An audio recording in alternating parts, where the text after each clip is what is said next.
Okay, let's get started. You share my screen. I guess I won't share my screen because I'm not up first. First thing on the agenda, welcome Carson. I just want to keep celebrating that we finally got our first approver through the approver process.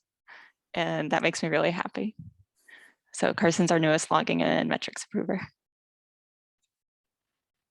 And next, let's see, I'm just going to review the agenda and then we can get into it. So Dominik is going to do a Tcpdump for everyone presentation. Very excited for this.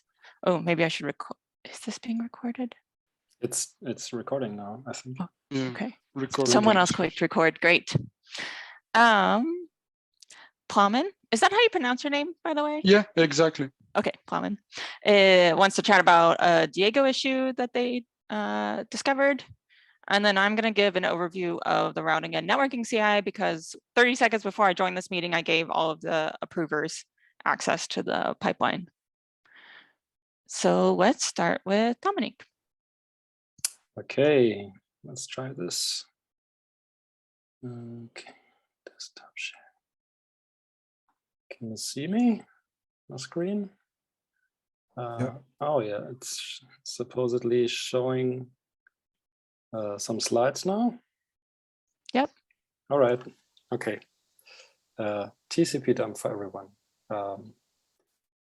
As the name suggests, it's exactly what this is all about. So the main issue we're trying to solve was we get these typical kind of everyday tickets where people have connectivity issues. They can't usually connect to some on-premise system or some other app, or their app is slow or whatever else. So they have a bunch of problems, and it usually comes down to, oh, this is a network thing. It must be the platform.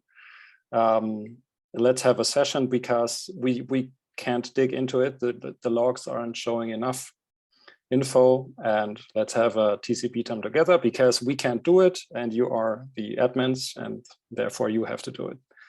So we just wished, what if the user would just be able to basically run CF Tcpdump for their own app and get their own PCAP file and provide filters and whatever else you have, the convenience of Tcpdump.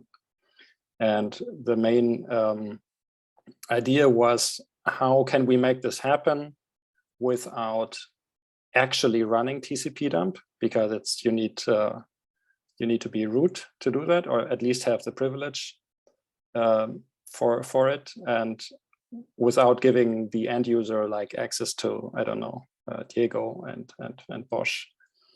So the main motivation for us is defend our teams, basically, because we are a small group and we have lots of customers with lots of tickets, and also like sort of revert this power curve where we try to give power back to the people that run their apps, and if they run the app, they should also be able to debug the app like in a sufficient way.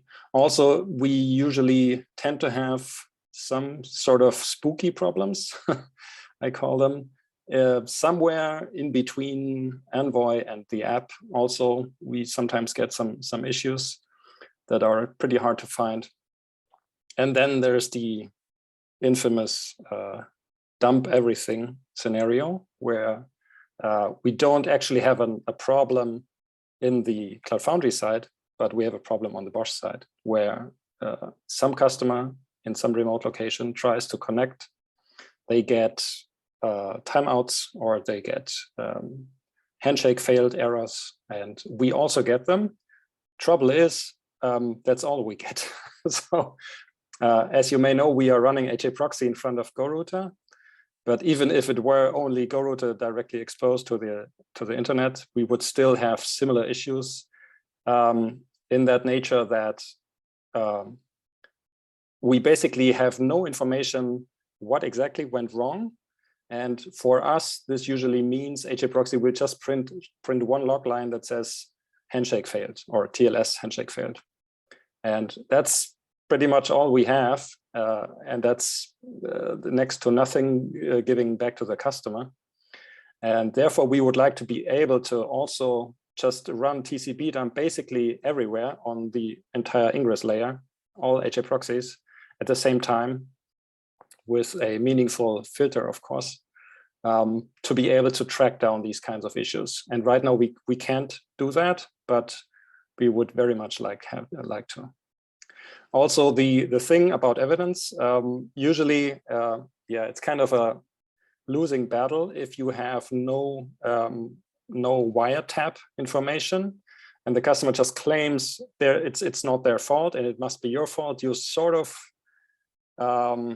have to prove to them that it's not your fault, because at the end of the day, the customer is paying, so they're always right? So if they're not, you have to really provide hard evidence. So the best evidence is the wiretap. The wire doesn't lie. So we figured we have basically two scenarios for capturing traffic. First is Cloud Foundry itself. So that's the usual like go-to scenario that you have. You have a Cloud Foundry application that you would like to tap. And it can have one instance or multiple instances. And you would like to be able to basically take a TCP dump from every instance at the same time. You don't want to have the situation that, okay, you have this strange phenomenon on your app and you want to capture it, but then you have production that has like 10 instances and it happens randomly because GoRouter just picks a random instance and you happen to miss it all the time. Then you run TCPdump on 10 instances, you end up with 10 PCAP files, and 9 of them are useless to you, and only the one that has the issue will be interesting. And that's really annoying and tedious to then stitch them together again manually. So this should be all automated into one PCAP stream that you can then fetch and provide one file to the user to then open in Wireshark. And the same goes for BOSH. You want to be able to basically drill down into one deployment, one instance group, and one instance machine, and also be able to do that on the whole instance group.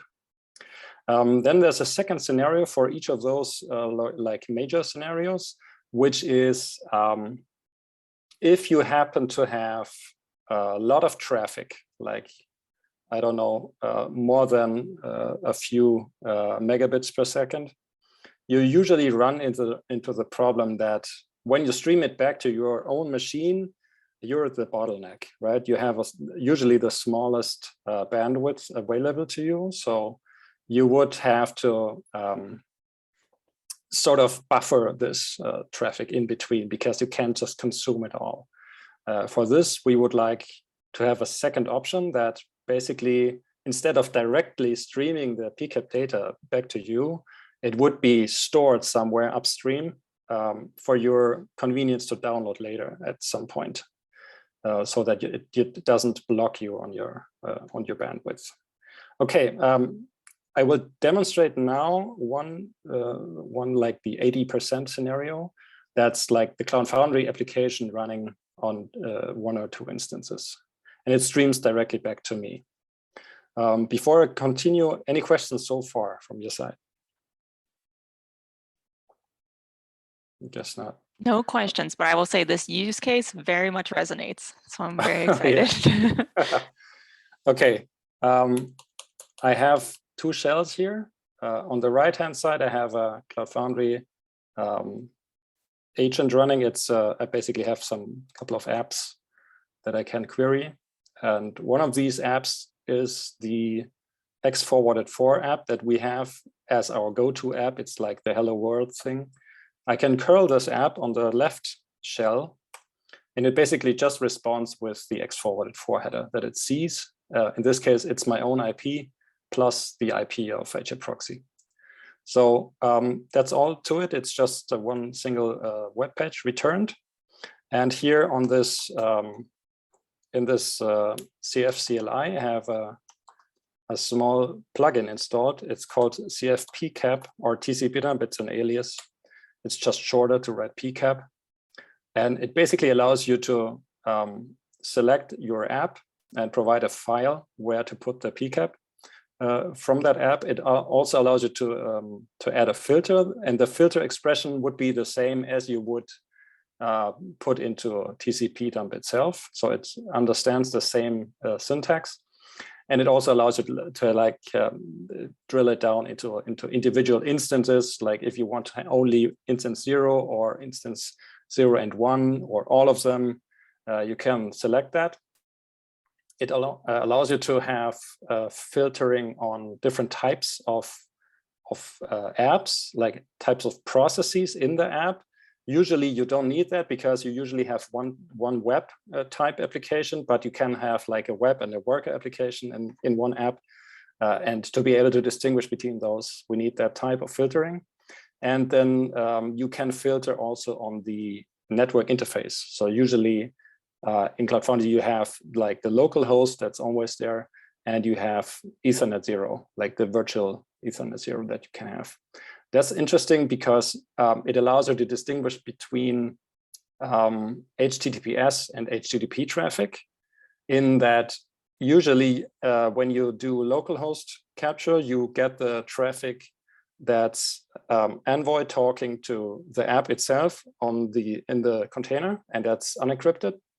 And when you do the ETH0 traffic, you get whatever Go router speaks to the Envoy. So in this case, I will do first the shortest version that's just providing a file.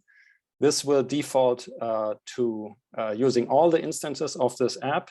This app has 2 instances currently running, and it will use the Ethernet 0 as the default device.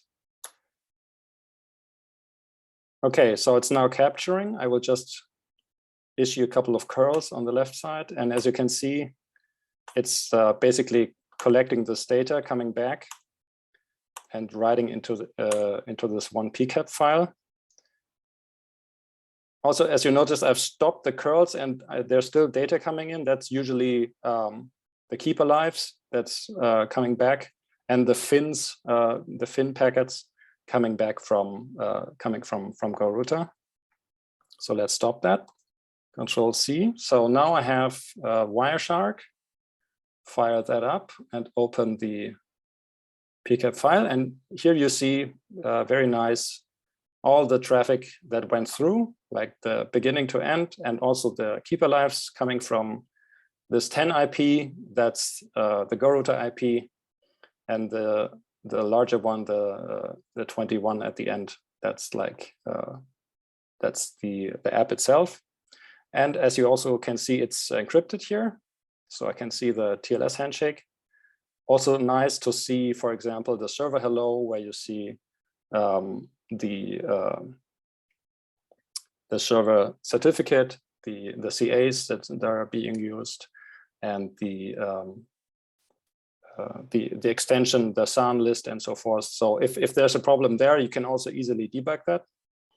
Let's switch it back to the local host. In this case, I would just put the device LO in here and just rinse and repeat. Again, a couple of packets. And stop again and reopen that file. And now you can see it's unencrypted. You can see the plain HTTP requests and responses. And you see it's the same IP address in this case, but it's 2 different IP addresses because there's 2 different instances of this application. Yeah, that's it from the demo side. I think oh yeah, this, yeah, it's just this PCAP thing is just like the regular CF-CLI plugin. I've made it the way that you can download this plugin from the server itself. So there's a server running in front, and it has like an endpoint that just allows you to download the CLI, and then you can easily install it just using the CLI plugin mechanism. Okay. Now let's talk a little bit about the architecture. as you can see, hopefully, let me maybe put this to, where's the zoom in here? Okay, can you see that? Is it too small? Maybe I put it on presentation mode. I think it's fine. Okay, all right. So there's basically 3 parts that make up this beast. The first one is the CLI plugin I just mentioned. It's pretty straightforward. Just install it. The second one is, I call it the Access VM. It's basically similar to what we do for CFSSH. It's a proxy for the user that also takes the user's credentials. So you first log in, you get a token from the UA, you use that token to connect to the service. The service then validates the token and also checks if the app that you want to eavesdrop on actually belongs to you. So it checks with the cloud controller if you can actually see that app. And if you can see it, then it will use the cloud controller API to find the Diego cell, so the IP address of the Diego cell where this app lives. And then there's the third part, that's the actual server that does the capturing. This is then contacted. So the two are trusted by MTLS. So the PCAP server only trusts this API server and no one else. And basically this guy just tells the PCAP server, okay, I have this app XYZ and I know you're running it. So please go ahead and start your capture and send the captured data back to me.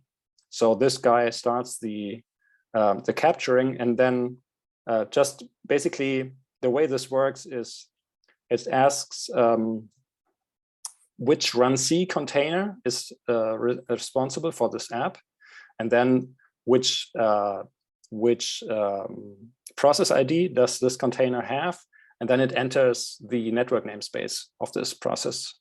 And then in this network namespace, you have the network interfaces, and then you can just sort of cling on to them and open them for the capturing mode. And then you get basically a byte stream that you just push back to the server API, and the server API will then just forward the stream basically to the user. If you have multiple of these instances, you also get multiple streams back. In this case, this API node will basically decode the stream into individual packets and form one multiplexed stream, so 1 byte stream out of the n streams that it gets, so that they don't like interleave and overlap, so that you don't get broken packets at the end. And these will basically be collected and also pushed into the same stream going back to the user. That's how it's implemented today. We're planning on extending this to also include BOSH. The use case for BOSH would basically be the same thing, except that it's even easier to implement because we don't have network namespaces, and we don't have like different customers running on the same machine, because usually in the BOSH world you own the deployment that you want to run, and you're usually also someone from ops. You're not a customer, a real back customer. So in this case, you're usually running the PCAP directly on this machine, and you just have a bunch of filters that you want to run. Also, most of the BOSH deployments have a fixed port that they run on, like 8080 or whatever, and you don't have like hundreds of different ports for different containers running. So that's usually a lot easier to do. The whole thing is sorry, Dominik, looking at time, maybe just our intention of the presentation quickly is also to get feedback. So that also the right side is just in POC mode. So it's nothing for production, and mainly we are reaching out also to get some thoughts on this architecture. So a follow-up question, not sure how much time we have for the presentation still, but a follow-up question would be, how can we collect feedback and where would we discuss this further? Or if you all say brilliant and go ahead, then we just go ahead, of course. But sorry for cutting you short, Dominik. Yeah, just, sorry. Yeah, there's it's fine. 3 topics. First of all, I love this idea. And I'm very impressed by how fully fleshed out it seems to be already. I think I would love to have an ops file that would allow us to deploy it, you know, or just directions. Maybe they're in here at the end on how we can test it out ourselves. Okay. Yeah, just maybe 2 sentences about this. We've started an upstream Bosch release for this. It's on GitHub, and it has an ops file that basically merges this into CF deployment. I think we might have to refine it a little bit more, but maybe the next step would be to just point you to this repository and you try it and give us some feedback on how it feels for you. I think that would be the best next approach. Yeah, that would be great. And so the ultimate goal is to get this merged into CF deployment. That's the question, actually. Okay. I have this on my next slide. So the question is, should this become like part of CF deployment, or should it be like an optional thing that you like can opt into having, or I don't know how this goes.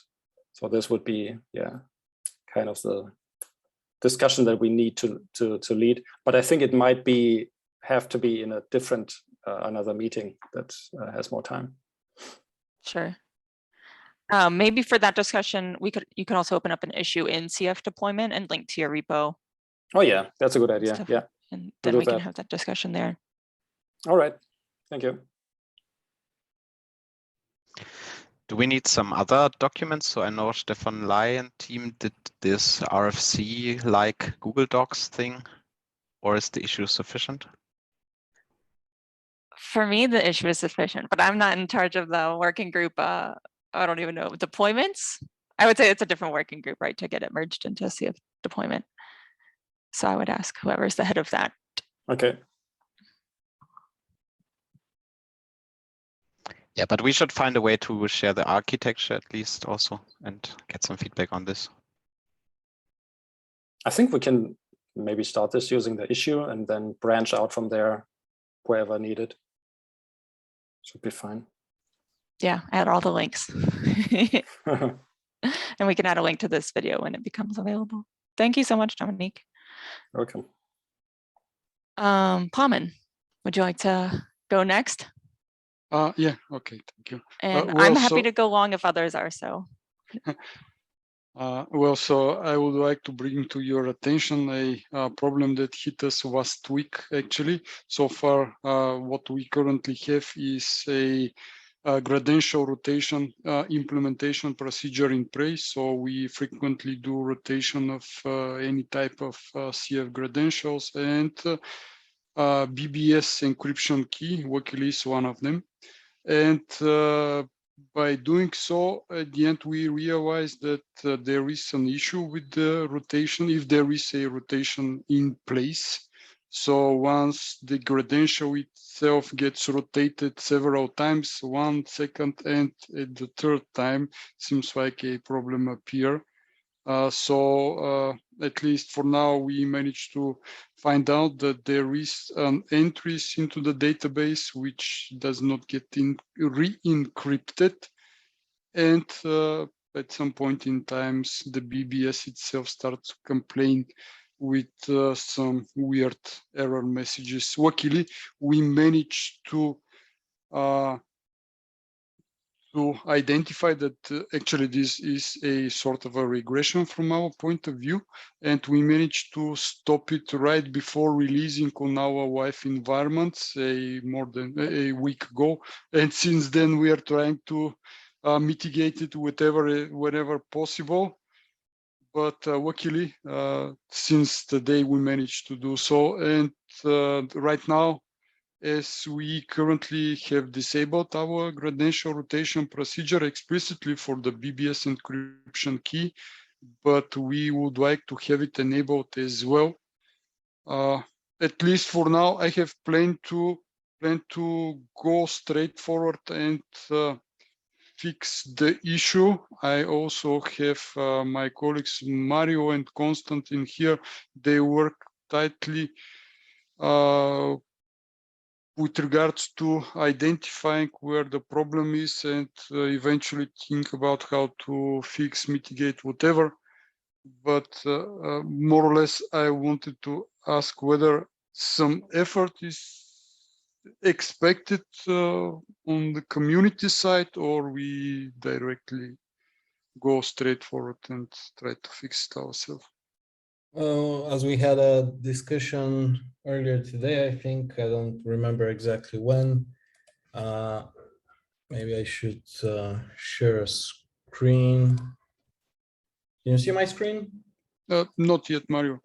Yeah, still not. Oh. Oh no, I'm not going to be able to share screen because it will require managing system preference. So, okay, well, basically, if you open the issue, I think Amelia already shared it in the chat. You can tell me where to scroll to. Yep. Well, the big ugly table with here, perfect. As we can see, internal routes starts getting populated at some point. This is straight from the actual error piece table in the BBS database, and those internal routes get encrypted as far as we know once, and then during rotation they don't get re-encrypted with the new key. Now, as soon as the key used for data encryption for those internal routes gets rotated out of existence, as far as the BBS at least is concerned, we start getting the issue of cf.actual error piece doesn't work, returns the error of the key missing. And here's my problem. We don't really use currently container-to-container communication. Those internal routes are basically used specifically for container-to-container communication from what I saw in the PRs and everything else regarding the introduction of the internal routes in the database. So I would pretty much appreciate it if somebody who actually worked on this takes a look at the issue and says if our approach to fix it would negatively impact basically the internal routes data. Now, our approach, so to say, is just to add it. If you scroll down to the comment from Konstantin Lapkov, basically adding it to net right after net info in the re-encrypt function for the actual error piece table. This seems to solve the issue because the data in internal routes gets re-encrypted, so it's always readable, at least. My question is if it still is usable at that point. And basically we don't want to touch anybody else's work and possibly break their feature. So that's what I was hoping we could find out either in this meeting or if somebody could reach out to who initially introduced this. Sure. Thanks for bringing this up. Yeah, I didn't see this one. I can reach out to Maria, who was the most involved in this implementation for adding internal routes here. My guess, though, is that there is a cat that tests this. And so if your fix works with cats, then there's a high likelihood that it works. And you did not break our feature. Well, we didn't do anything at this point, so we definitely haven't broken anything. So you're saying that if we just add the field to the re-encryption call, the last one from the free, and cats still passes, we should consider being okay? Now I'm realizing that you're saying this is kind of like an upgrade. Like you need to have one initially upgrade, right? Or like not upgrade, rotate, and then test that it still works. Well, we need two rotation. Actually, yeah, two rotations so that the initial key that encoded the data would disappear. So yeah, we need several. We need several, and we need a half-dead container that doesn't get the internal routes rewritten by any other mechanism. Okay. Let's assume that you did the correct thing. If you could open up a PR, and that way we can, just pull in the code easily and test it ourselves. And then I can share it with Maria and have her review it. Okay, well, That would be great. Yeah, can you eventually reach out to Maria and maybe at least give us an idea whether our assumptions are correct at this point, at given point in time? Yeah, I can, I'll tag her in a thread right after this meeting. Yeah, nice. perfect. Thank you. Perfect. Okay. We're a little over, but I'm gonna keep going because we still have one more item on the agenda. If you can't stay, it'll be recorded. So last week, I think it was Patrick said, I wish I had access to the pipeline so I can know if things broke or not. And so that is what I did for the routing pipelines. So I'll send you this URL. Hopefully, if you are an approver in the networking area and you are in the networking approvers group, which I believe all the approvers should be. Let's see, I'll put this link here. Oops. You should be able to log in and you will see this one group, this networking team here. And so I'm just going to do a quick overview of the pipelines. And if you have any questions, feel free to ask me. So one of our simplest NATS release. We run, let me see, can I zoom in? Yep. Spec test, that means like those Ruby template tests in the Bosch release. Great. We run smoke tests and cats. And then we often in our pipelines have a ship what button. That way this runs and you can just see the exact commit that's about to be shipped. So it runs automatically. We used to do something that builds release notes, but we really stopped using Pivotal Tracker and tracker numbers. And so it collects tracker numbers. We don't have any, it doesn't build any release notes. Yep. Okay. And then we have a create final release. So you manually click that button and it will create a release. All of our pipelines are automated to always do minor bumps. And if we wanted to change that, you have to kind of go in manually. When you click this button to create a final release, it will do all the Bosch releasey stuff, upload it to the correct places, do the blobs in the right places. And it will also create a draft GitHub release. So you have to go in manually to GitHub to change the release notes and then click publish. So natural release is the easiest one. We have routing, where we run our unit tests, currently red, very exciting. We have some things that automatically bump Go and the CF CLI so that they're constantly bumping and we don't have to do it manually. We run cats, we run rats, we run, let's see, so cats, CF acceptance tests, rats, routing acceptance tests, drats, disaster recovery acceptance tests, zero downtime, upgrade tests, some deploy and run Cypher suite tests, and smoke and indicator protocol tests. So lots of tests. We have our deliver stories button. Again, we don't use Pivotal Tracker stories too much anymore, so it really doesn't do anything. And then we bump it to an RC branch. For whatever reason, whoever designed this pipeline, like we bump things to an RC branch and then that gets released. That's not how the others worked, but it's just a historical artifact of the original routing team. Once Sorry, for nuts, it means Go version is not auto bumped. Let's see.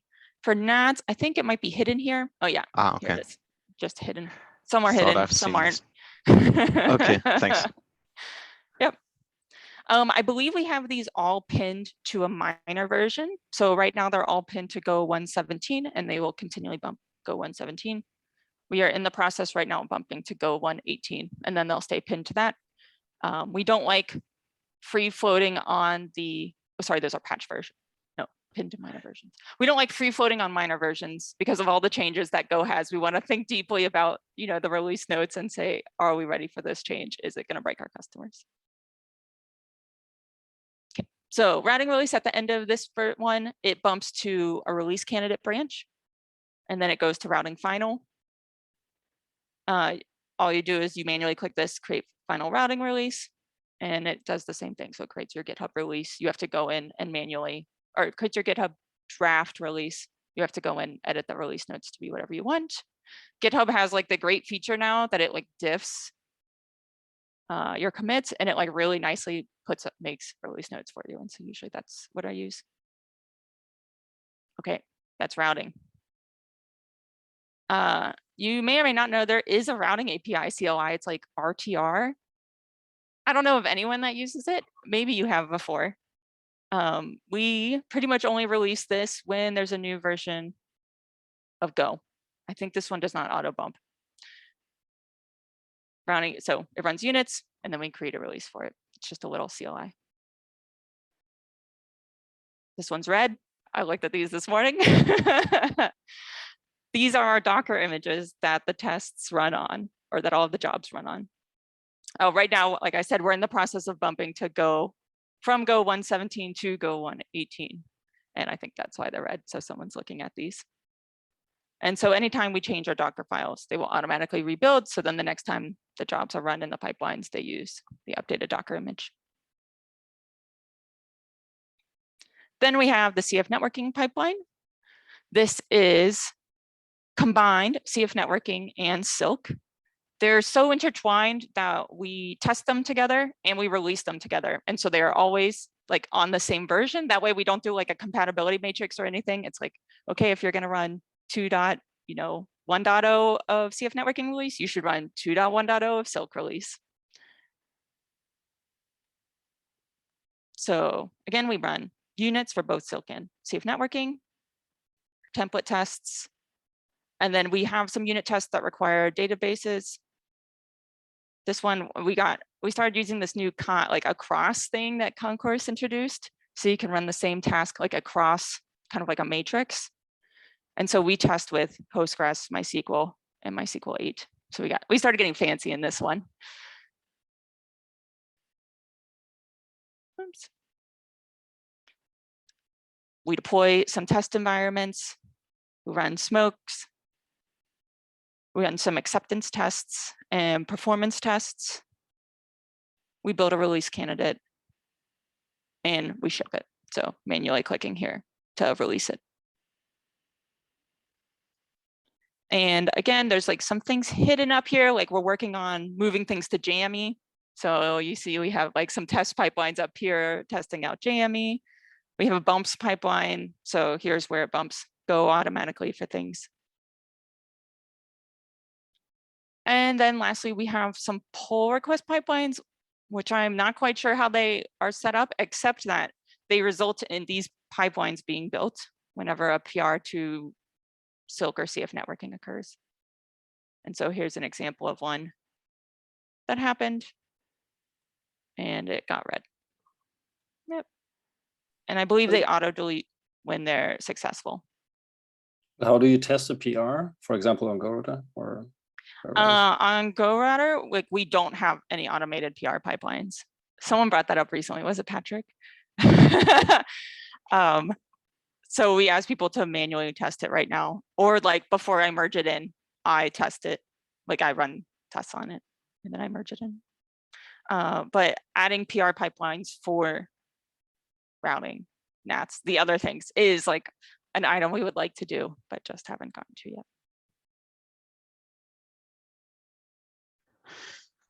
But you responded, you prefer GitHub Actions, right? So what's the reason over this CI?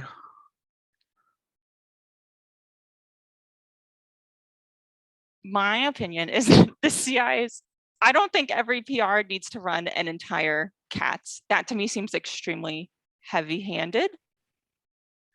And I think GitHub Actions could be a useful way to just run units. Mhm. I do think these are somehow, there's like maybe a GitHub action that triggers them or something. I'm not quite sure. But this was like our first attempt at trying it. And mostly we get a lot of issues with deploying. We haven't worked out all the kinks yet.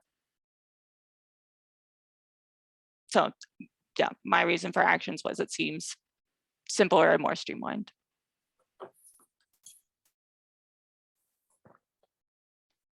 That was very fast. Are there any questions? So we would be able to run these now? So we can view and trigger, or? Yes, I feel like I gave you a lot of power. What did I make you? I made you a pipeline operator. So pipeline operator concourse. You can tell I've been in here recently. These are the things you should now be able to do. Mhm. Yeah, so a lot of control, being able to run jobs, look at jobs, everything you should need to be able to Okay. that's look at the cool. run. Yep, what's going on. So maybe we could try to build a nuts release as an example with a new Go version that will fix the recent medium CVEs or something like this to get some hands-on, try it out. Sorry, can you say that again? Yeah, I can confirm the access. I was just wondering how we actually then try it out, or when should we try it out. I think if we have a real request, maybe it's criticality is higher. So I thought maybe we can try to build some new Go I see, version like, when it's out or something like this for nuts. That was just an idea. oh yeah, to like have you release it yourself as practice is what you're saying. Mhm. Yes. Yeah, that would be great. Yeah, I love that idea. Like, yeah, even if it's just something little like a bump and go or something, we can cut a release for it, or you can cut a release for it. I mean, that big CF networking pipeline seems kind of intimidating to me. So we might just want to start small and Yeah, nuts release. start with Nats and work your way up. I like it. Yeah. The good thing about a pipeline though is if it's green at the end, it should be safe to release. Cool. Okay, we've gone over. Oh, go ahead. Is your domain really funtime.lol? Oh yeah, our team has our own domain and we make DNS aliases for everything. Okay. So Thanks a lot for pushing, for opening this up. Yeah. Really course. appreciate it. your approvers, now you can be full members. Let me know if there's anything else that comes up that you feel like you don't have access to. Nice. Great. Thank you for staying late and coming to this meeting, everyone. It's good seeing you all. Thank you. You too. Yep. Thank Take you. care. Thank you. Bye Have a bye. good day, everyone. Bye. Yeah. Bye-bye. Bye.